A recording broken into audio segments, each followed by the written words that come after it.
यदि आपने ध्यान से सुन लिया तो निश्चय ही आपको अपने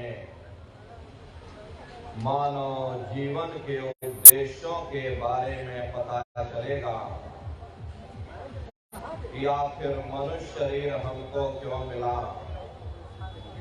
क्या इसका उद्देश्य है, मरने के बाद हम कहाँ जाएंगे, हमारे बाल बच्चे, हमारे रिश्ते नातेदार, हमारे कुटुंब परिवार वाले कहाँ जाएंगे और कैसे हमारी जीवात्मा का कल्याण होगा। इन सभी प्रश्नों की जानकारी आपको सत्संग के माध्यम से प्राप्त होगी। महात्माओं के सत्संग में कभी किसी जात और बिरादरी, किसी कौम या मजहब, किसी धर्म संप्रदाय या किसी भी व्यक्ति विशेष की कभी कोई निंदा, चुगली, आलोचना, यहाँ किसी की बुराई नहीं की जाती। खरे प्रेमी भाई बहनों, आप अपना कीमती वक्त निकाल करके कुछ जानने और समझने के लिए पधारे हो। आज के समय में समय का दान देना महादान माना जाता है। ऐसे कीमती समय में आप अपना वक्त निकाल करके उपस्थित हुए हो तो अपने समय का पूरा पूरा सदुपयोग करिएगा। एक एक वचन को बड़े ध्यान के साथ आप लोग सुनिएगा और समझने की कोशिश करिएगा। प्रेमी भाई बहनों, यह मनुष्य शरीर हम लोगों को बड़े सौभाग्य से प्राप्त हुआ। ये जीवन बहुत अनमोल है। उस परम पिता परमात्मा ने हमको यह जीवन केवल इसीलिए दिया है ताकि हम जीते जी उस प्रभु की भक्ति करके अपनी जीवात्मा का कल्याण करा सकें। ये 5 तत्वों का पुतला, ये पंच भौतिक शरीर हम लोगों को एक निश्चित समय के लिए मिला। एक निश्चित समय को हम आप नहीं जानते हैं, किंतु जिसका ये मकान है, जिसका ये शरीर है, वो अवश्य ही जानता है। और समय पूरा हो जाने पर मकान मालिक जबरदस्ती इस मकान को खाली करवा लेगा। उस समय न जमीन जायदाद काम आएगी, न धन संपत्ति काम आएगी। जीवात्मा को निकाल करके इस शरीर से बाहर कर दिया जाएगा। ये शरीर हमारा आपका यही जमीन पर गिर पड़ेगा, क्योंकि जीवात्मा के निकल जाने के बाद में ये शरीर सिर्फ एक माटी का पुतला है, उससे ज्यादा कुछ भी नहीं। आप इस मिट्टी के पुतले को ले जाकर शमशान भूमि पर जला करके राख कर दोगे। हमारा आपका नाम, हमारी आपकी जात और बिरादरी उसी शमशान भूमि पर जल करके राख हो जाएगी। इसीलिए महात्मा जीवों को समझाते हैं कि भाई मिली नरदेह यह तुमको, बनाओ काश कुछ अपना, बचो मत आए इस जग में, जानियो रैन का सुपना, खरे न नारियो। जैसे रात में हम लोग स्वप्न देखते हैं, हालांकि उस समय पर हमें स्वप्न सच मालूम पड़ता है, असली प्रतीत मालूम होता, लेकिन जब हम सुबह उठते हैं, जब हमारी आंखें खुलती हैं, तब हमें होश आता, नहीं भाई हम तो स्वप्न देख रहे थे, ये सब भ्रम है। ठीक उसी प्रकार से ये दुनिया भी 10-20-100 साल का स्वप्न है। अब आप कहोगे हम जाग रहे हैं, परंतु प्रेमी भाई बहनों, ऐसा हरगिज नहीं है। जिस दिन मौत का वक्त आएगा, अरे आप रोगे, हाय हाय करके चिल्लाओगे कि हाय हमने सारी जिंदगी यूं ही स्वप्न में गुजार दी, जागने का समय तो अभी आया था, जो कुछ करना था अभी करना था। लेकिन प्रेमी भाई बहनों, अब पछताए होत क्या, जब चिड़िया चुग गई खेत। महात्मा प्रेम से जीवों को समझाते हैं कि भाई देह और गृह सब झूठा, भरम में काहे को खपना, ये घर बार हमारा अपना नहीं, हरे पराया देश है, ये शराय खाना है, ये मुसाफिर खाना है, ये शरीर भी तुम्हारा अपना नहीं, ये भी काल का पिंजरा है, किराए का मकान है, पराया मकान है। किसी को 40-50 साल के लिए मिला, किसी को 80-90-100 साल के लिए मिल गया। जितने जितने श्वास उस मालिक ने बख्शे हैं, उसे भुगतने के बाद में हमें शरीर को यहीं छोड़ जाना। श्वास दुधारा नित्य ही जारी, एक दिन खाली जाम। हरे प्रेमी भाई बहनों, एक तालाब पानी से चाहे कितना भी क्यों ना भरा हो, आप एक छोटी सी नाली काटकर खोल दीजिए, तालाब में छोटा सा छेद कर दीजिए, तो सारा पानी ही तालाब से बाहर निकल जाएगा। ठीक उसी प्रकार से हमारा ये शरीर भी श्वासों का भंडार है। जब तक श्वासों का भंडार जारी है, हम दुनिया के काम काज में फंसे हुए, दुनिया के कारोबार में उलझे हुए, लेकिन जिस वक्त ये श्वासों का भंडार खाली होगा, हरे टेलीफोन खड़क जाएंगे, तार पहुंच जाएंगे, संदेश पहुंच जाएंगे, सब रिश्ते नातेदार, सब कुटुंब परिवार वाले, सब अड़ोस पड़ोस वाले मिनटों सेकंडों में इकट्ठा हो जाएंगे। हरे नर नारियों, जिस शरीर से तुम इतना प्रेम किया करते थे, उसे कोई एक रात भी घर में रखने को तैयार नहीं होता। कंधों पर लटका करके शमशान भूमि पर छोड़कर आ जाते। हिंदू लोग तिनका तोड़ाते, जैसे तिनका टूट गया, तेरा मेरा रिश्ता नाता टूट गया। मुसलमान, सिख या ईसाई लोग खाक की मिट्टी कब्र में डाल देते कि जो मेरे लिए खाक की मिट्टी है, वह मेरे लिए तू है। हरे प्रेमी भाई बहनों, मामूली कष्ट नहीं होता, मौत के समय में घनघोर पीड़ा होती है। जनमत मरत दुसह दुख होई, सहजोबाई ने बयान किया है कि सहजो मोती आइया, अंग अंग दिया तोड़, और हिया जरे छाती पटे, उठे पीर घन घोर।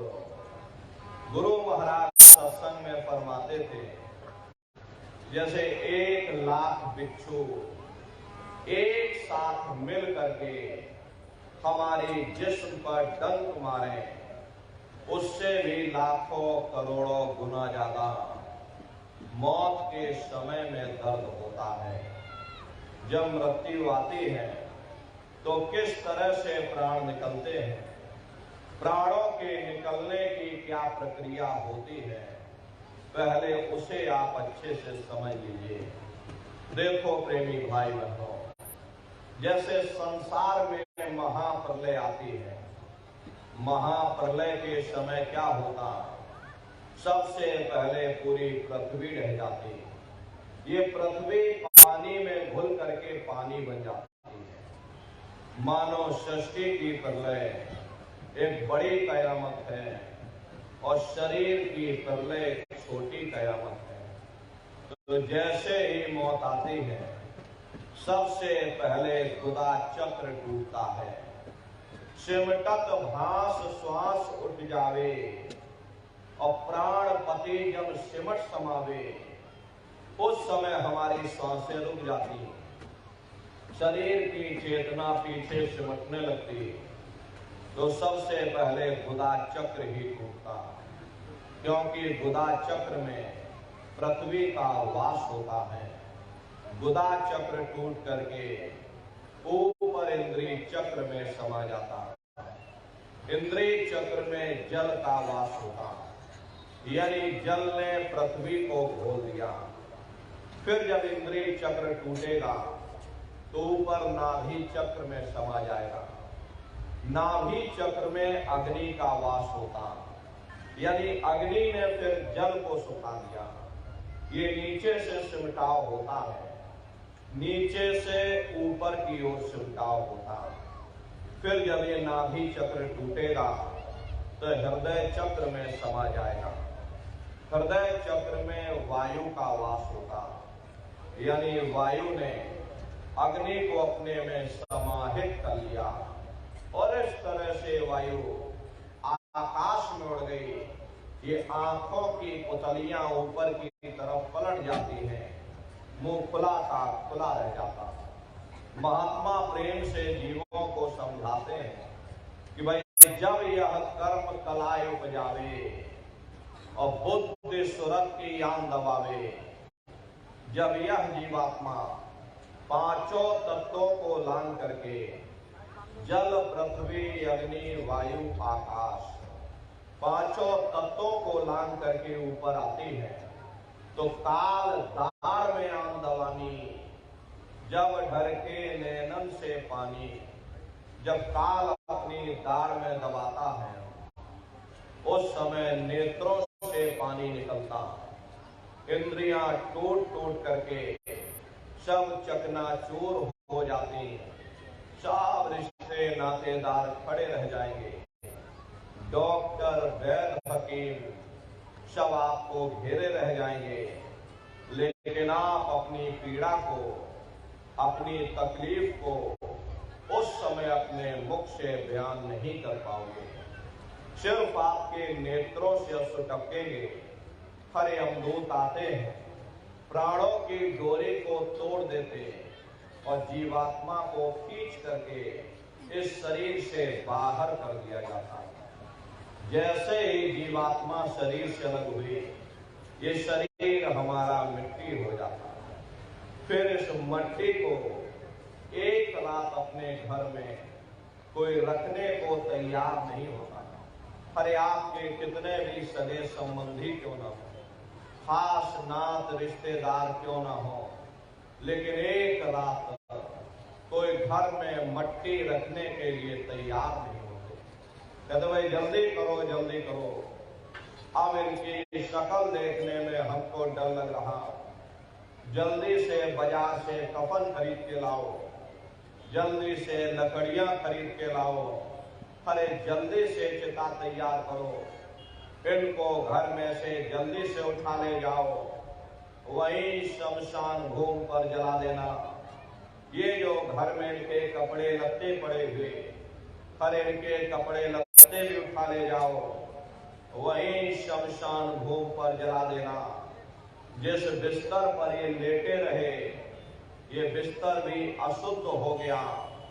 अब इनकी छुई हुई चीज हमको घर में एक नहीं चाहिए, इसलिए इनका बिस्तर भी उठा ले जाओ, वही शमशान भूमि पर जला देना। लेकिन उसने कोई सोने की अंगूठी पहनी होगी, गले में कोई सोने की चेन पहनी होगी, उसे धीरे से उतार कर जेब में रख लोगे। बस वही एक अशुद्ध नहीं होगा और बाकी सब अशुद्ध हो जाएगा। हरे महात्मा कहते हैं कि भाई कुटुंब परिवार मतलब का बिना धन पास नहीं जाए। ये रिश्ते नातेदार, ये कुटुंब परिवार वाले, ये सब स्वार्थ के संगी साथी हैं। हरे नर नारियों, आज तुम्हारी जेब में पैसा है तो सब जैसे तैसे तुमसे रिश्तेदारियां कायम कर लेंगे। आज जेब खाली हो जाए तो बेटा बाप को बाप कहने के लिए तैयार नहीं होता। अरे आप रोज कचहरियों में मुकदमों का हाल देखते हो। यदि किसी पिता ने बंटवारा करते समय किसी एक बेटे को 1000 रुपया कम दे दिया, 1 बीघा जमीन कम दे दी, तो बेटा बाप का दुश्मन बन जाता, उसे ले जाकर कचहरियों में खड़ा कर देता। अरे अपना यहाँ क्या है, ये स्वार्थ के संगी साथी, कोई तुमको याद करने वाला नहीं। 13 दिन बाद 13वीं मना दोगे, लड्डू पूड़ी पकवान बना करके खिला दोगे, वो भी इसीलिए मनाओगे क्योंकि समाज क्या कहेगा, नात रिश्तेदार क्या कहेंगे। तो अपने मान सम्मान को बचाए रखने के लिए थोड़ा बहुत खर्चा कर दोगे, फिर जाने वाले को कोई याद नहीं करता। अभी बूढ़े बुजुर्गों से पूछा जाए कि क्या तुमको तुम्हारे माँ बाप की याद आती है, तो कहेंगे भाई नहीं आती। अरे क्यों नहीं आती? तुम्हारे माँ बाप थे, तुमको पाला पोसा बड़ा किया, खुद भूखे रहे होंगे, तुम्हारा पेट पाला होगा, तुमको तुम्हारे माँ बाप की याद क्यों नहीं आती?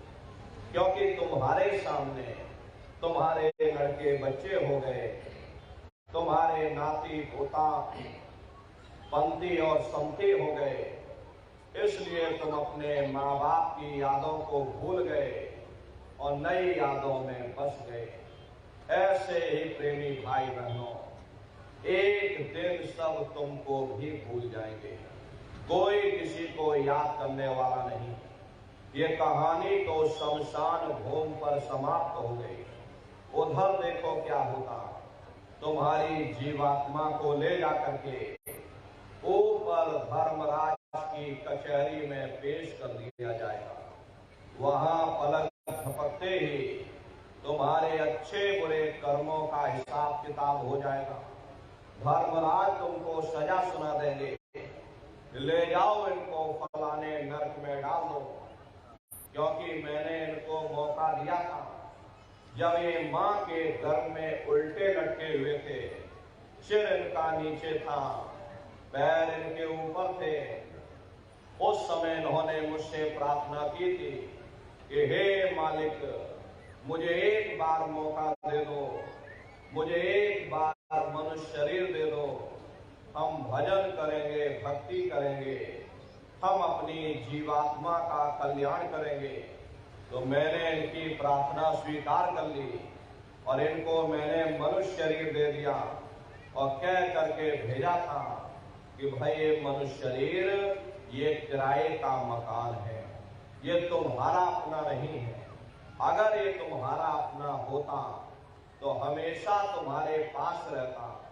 ये तुम्हारा अपना नहीं, ये मैंने तुमको कुछ समय के लिए किराए का मकान दिया है। हाँ, तुम अपनी जीवात्मा को मेरे किराए के मकान में बैठा करके और मालिक की भक्ति करके अपनी जीवात्मा का कल्याण करा लेना। मैंने कुछ समय के लिए तुम सबको ये किराए का मकान दिया है। जब समय पूरा होगा मैं अपने सिपाहियों को भेजूंगा, उस समय पर तुम मेरे मकान को खाली कर देना। लेकिन इतना ध्यान रखना कि जैसा साफ सुथरा मैंने तुमको ये किराए का मकान दिया, वैसा ही साफ सुथरा तुम मुझको वापस लौटाना। लेकिन इस किराए के मकान में बैठ करके इन्होंने अच्छे बुरे कर्म कर डाले। मेरे किराए के मकान को इन्होंने अपने कर्मों से गंदा कर दिया, इसलिए कर्मों की सजा इनको मिलेगी। ले जाओ इनको फलाने नरक में डालो। अरे महात्मा कभी झूठ नहीं बोलते।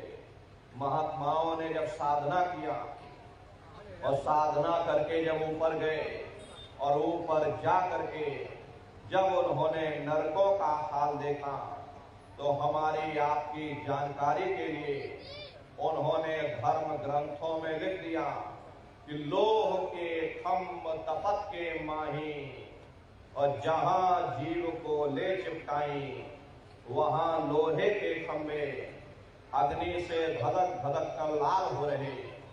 ऐसे छोटे जीवों को उन खंभों में चिपकाया जाता। जीव हाय हाय करके तड़पता है। तड़प तड़प जीव जुलम बुखारी, और तपत खम्भ दुखी उपजे भारी। असहनी वेदना होती है, असहनी दुख दर्द होता। जीव वहां रोता चिल्लाता रहता। लाखों लाख योजन मील तक जीवों के रोने और चिल्लाने की आवाज जाती। लेकिन प्रेमी भाई बहनों, वहां कोई तुम्हारी पुकार सुनने वाला नहीं, कोई तुम्हारी दर्द भरी आवाज को सुनने वाला नहीं। अरे नर नारियों, ये दुर्दशा क्यों हो गई? क्योंकि हम लोग मनमुखी हो गए, मन के कहे पर चलने लग गए। मन के कहे पर चल करके अच्छे बुरे कर्म करने लग गए। कर्मों का ये जखीरा अंबार के अंबार हमने अपने सिर पर लाद लिए। आज उन्हीं कर्मों का भोग पा रहे हैं। अरे महात्मा कहते हैं कि भाई नर की अनेक और हैं, कहाँ लग कहूं बखान। दुख भोगते यह जीव जो, जाने जो भोग समान। कहते भाई एक नरक नहीं, ऐसे वहां अनेकों अनेक नरक बने हुए जाता। जैसे बच्चा होता है, बच्चा पहले कक्षा 1 पास करेगा, फिर कक्षा 2 में जाएगा। ऐसे वहां पर भी पूरा चैनल बना हुआ। नरकों की यातनाएं आज अपने कर्मों का भोग पा रहे। एक जगह पर बेचारे खड़े हुए हैं। दूसरी श्रेणी कीड़े मकोड़ों की आती है, जिनके अंदर जाम का पेड़ अलग है, नीम का पेड़ अलग है, पीपल का पेड़ अलग है। ऐसे ही अलग अलग प्रजातियों के कीड़े मकोड़े, अलग अलग प्रजातियों के पशु पंछी, कुल मिलाकर के 84 लाख योनियां हैं। हम दुनिया के जीव नरकों की यातनाएं भोगने के बाद इन्हीं 84 लाख योनियों में डाल दिए जाते हैं। मामूली कष्ट नहीं होता। अरे हमको आपको गर्मी लग गई तो हम लोग छाया में आ गए, सर्दी लग गई तो कंबल रजाई ओढ़ दिया, और भूख लग गई तो रोटी खा ली, बीमार हो गए तो अस्पतालों में चले गए, अपना अपना इलाज करवा लिया। लेकिन देखो उन जानवरों को, क्या गर्मी, क्या सर्दी, क्या बरसात, एक एक निवाले के लिए, एक एक रोटी के टुकड़े के लिए बेचारे दर बदर भटकते रहते हैं। किसी का हाथ कट गया, किसी का पैर कट गया, किसी को जीते जी काट डाला, मुर्गी की गर्दन ही मरोड़ डाली। क्या उनको दर्द नहीं होता? अरे उनको भी दर्द होता है, उनको भी तकलीफ होती। मादा भिक्षु होती है। मादा भिक्षु की मौत कैसे होती? मादा भिक्षु जब अपने बच्चे को जन्म देती है तो उसी के बच्चे अपनी भूख को मिटाने के लिए अपनी माँ की पीठ पर चढ़ जाते हैं और उसी के मांस को नोच नोच करके खाते हैं। वो तड़पती रहती है, कराहती रहती है, लेकिन जब तक हड्डी हड्डी न बच जाए उसके बच्चे अपनी मां की पीठ से नीचे नहीं उतरते। ऐसे न जाने कितने जीव जंतु इस संसार में भरे पड़े हुए। बीमार बैलों की दुर्दशा देखो, मुंह से उनके पशु का निकलता रहता, लेकिन टनों बोझा उनके ऊपर डाल दिया जाता, डंडा मार मार करके चलाया जाता। क्या उनको दर्द नहीं होता? अरे उनको भी दर्द होता है, उनको भी तकलीफ होती है, लेकिन वे बेचारे बेजुबान हैं, कुछ बोल नहीं पाते, कुछ बता नहीं पाते। हम लोगों के अंदर जुबान है, हम लोग बोल बता देते, वे सिर्फ रोते और चिल्लाते रहते। अरे कौन उनकी पुकार सुनने वाला, कौन उनकी दर्द भरी आवाज को सुनने वाला, कौन सी अदालत में जाकर के वे बेचारे दरवाजा खटखटाएं, कौन मजिस्ट्रेट उनकी फरियाद को सुनेगा? अरे प्रेमी भाई बहनों, कोई सुनने वाला नहीं। अरे कई जन्म भय कीट पतंगा, कई जन्म भय मीन कुरंगा, कई जन्म पंखी सरपोयो, कई जन्म है वर वृक्ष जोयो, मिल जगदेश मिलन की वरिया, और चिरंकार यह देश सजरिया। करोड़ों करोड़ युगों से नरकों की यातनाएं भोगने के बाद फिर हम लोगों को कभी कीड़े पतंगों की योनि में, कभी पेड़ पौधों की योनि में, तो कभी पशु और पंछियों की योनि में डाला जाता। प्रेमी भाई बहनों, 84 लाख योनियों की सबसे जो आखिरी योनि होती है वो गाय और बैल की योनि होती है। गाय स्त्री का रूप लेती है और बैल पुरुष का रूप लेते हैं। ये 84 लाख योनियों की सबसे आखिरी योनि यानी कि अंतिम पायदान होता है। उसके बाद तब जाकर के हम लोगों को दोबारा फिर से मनुष्य शरीर प्राप्त होगा। इसीलिए कहा गया, बड़े भाग्य मानुष तन पाया, कोट जन्म जब भट्टा खाया। कोटान कोट जन्म जन्मांतरों तक अलग अलग योनियों में भटकने के बाद में तब बड़े सौभाग्य से हम लोगों को ये मनुष्य शरीर प्राप्त हुआ।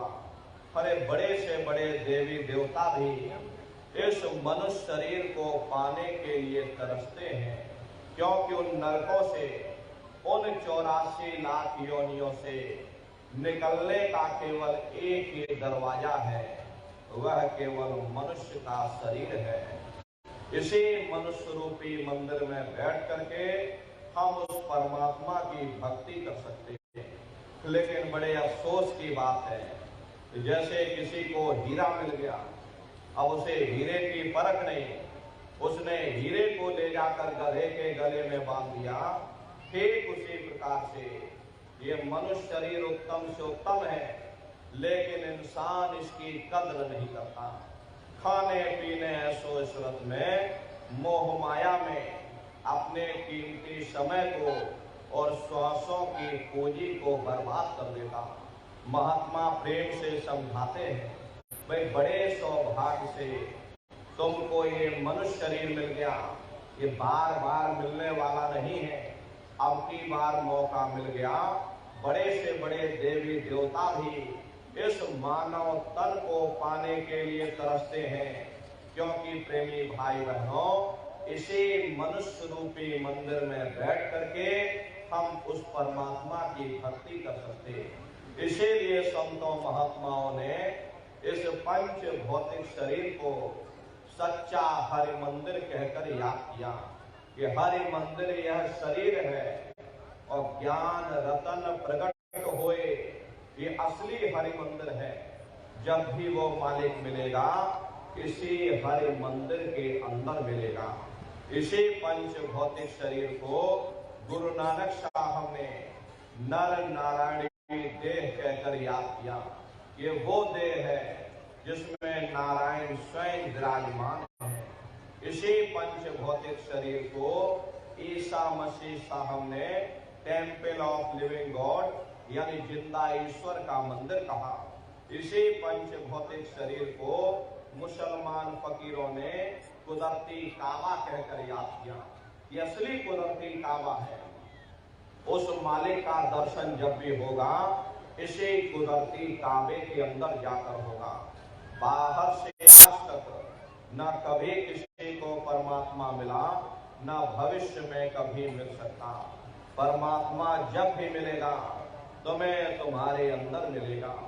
यही कबीर साहब ने लिखा है कि जो तिल माही तेल है, जो चकमक में आग, और तेरा साईं तुझ में, और जाग सके तो जाग। जिस तरह से तिल में तेल होता है, पत्थर में अग्नि होती है, ठीक उसी तरह से वो मालिक हर एक के घट घट में, हर एक के वजूद के अंदर बैठा हुआ। यही आपकी धर्म पुस्तकों में भी लिखा कि अरे मोको का ढूंढे रे बंदे, मैं तो तेरे पास में, और ना तीरथ में ना मूरत में, मैं तो हूँ विश्वास में। ना मैं तीरथ में मिलूंगा, ना मैं मूरत में मिलूंगा, ना मैं अन्य किसी कर्मकांड में मिलूंगा, ना मैं ग्रंथों में मिलूंगा, ना मैं पोथियों में मिलूंगा, ना मैं किताबों में मिलूंगा। चाहे सारी उम्र बैठ करके तुम किताबें पढ़ते रहो, मैं जब भी मिलूंगा तो मैं तुम्हारे अंदर मिलूंगा। अरे नर नारियों, बड़ी सीधी सी बात है कि अगर खाना बनाने की किताब सारे दिन बैठ करके हम आप पढ़ते रहेंगे कि खाना ऐसे बनता है और खाना वैसे बनता है, खाने में नमक डाला जाता है, खाने में तेल डाला जाता, तो कभी तुम्हारा पेट नहीं भर सकता। जब तक आप खाना बनाओगे नहीं, उसे खाओगे नहीं, कभी तुम्हारा पेट नहीं भर सकता। हम वेदों की निंदा नहीं करते, हम ग्रंथों की निंदा नहीं करते, हम गीता कुरान बाइबल की निंदा नहीं करते। अरे वेद शास्त्र गीता कुरान बाइबल कहती है कि भाई मनुष्य के अंदर अंड खंड ब्रह्मांड है, स्वयं वह परमात्मा इसके अंदर बैठा हुआ। चलो अंदर चलो, अंदर चल करके उस परमात्मा का दर्शन दीदार करो। अब सवाल तो ये उठता है, भाई आखिर हम अपने अंदर जाकर के उस परमात्मा का दर्शन कैसे करेंगे? तो इसके लिए संतों महात्माओं ने केवल 3 साधन बताए। साधन 3 सारवर में, और साधन सब थोथे मांग। इस कलयुग में उस मालिक को पाने के लिए संतों महात्माओं ने केवल 3 साधना बताई। पहला है सुमरन, दूसरा है ध्यान, और तीसरा है भजन। सुमरन कहते हैं मालिक को याद करना, ध्यान कहते हैं अपनी दृष्टि को एकाग्र करना, और भजन कहते हैं कान में उंगली डाल करके उस शब्द को सुनना, उस नाम को सुनना, उस देववाणी आकाशवाणी को सुनना जो 24 घंटे तुम्हारे अंदर गूंज रही। तो कैसे आप लोग सुमरन करोगे, कैसे आप लोग ध्यान करोगे, और कैसे आप लोग भजन करोगे, जरा अच्छी तरह से समझिएगा और फिर घर पर जा करके करिएगा। तो सबसे पहले सुमरन कैसे किया जाएगा? सुमरन करने के लिए एक माला आप लोग ले लेना। ये देखिए प्रेमी भाई बहनों, 108 दाने की ये माला है। अपने अपने घरों में बैठ करके बाहर से अपनी आंख